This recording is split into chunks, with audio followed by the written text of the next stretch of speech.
Infamous monuments and tributes to white supremacy are also falling around the globe, Anne-Marie, largely sparked by the Black Lives Matter movement. But across the African continent, statues have been coming down for years.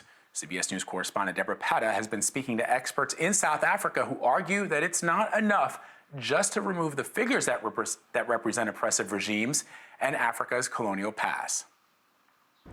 There have been so many attempts to deface the statue of Paul Kruger here in Pretoria that it's now been fenced off.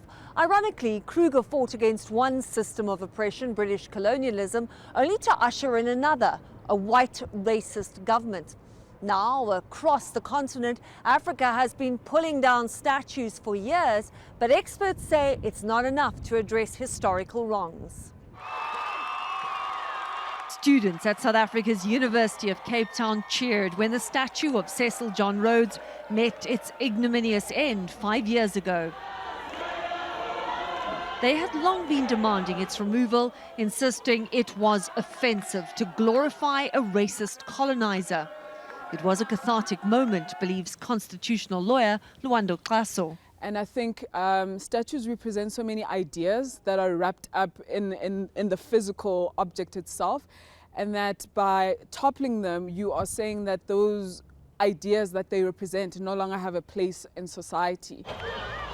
South Africa is not the only African country that sought to wipe out its shameful past by removing hated symbols of it. A different statue of Rhodes was toppled in Zimbabwe in 1980 after that country became independent. In Kenya, a statue of Britain's Queen Victoria was knocked down and left headless 5 years ago. But for many, this does not go far enough. I'm a proponent for taking down statues if it leads to some kind of material change, if the conditions of people's lives, socioeconomic rights are fulfilled. Otherwise, to me, it's meaningless. Historian and philosopher Professor Ashil Mbembe agrees. We haven't, in Africa, thought seriously about the ways in which we want to reconstruct our public sphere in the aftermath of colonial oppression. We have hardly started that discussion.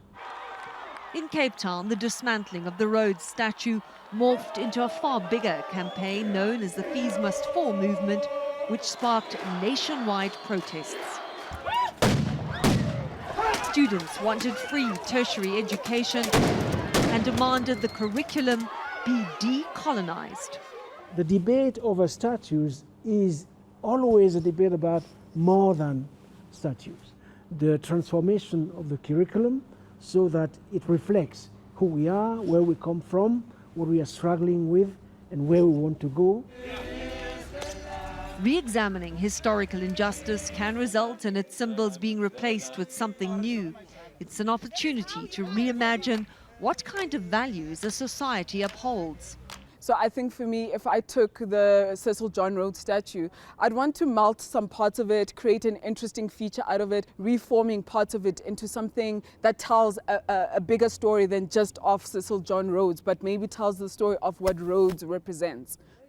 We need to decolonize our minds, says Mbembe, and ask how we can both overcome systemic racism and share the world in a way that makes it more sustainable for all. Together neatly in the context of the murder of George Floyd and the coronavirus, which attack our respiratory system.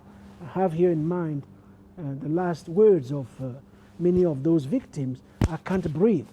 So how do we make a world where we all have a universal right to breathe is the key issue that is at stake in the current debate on statues.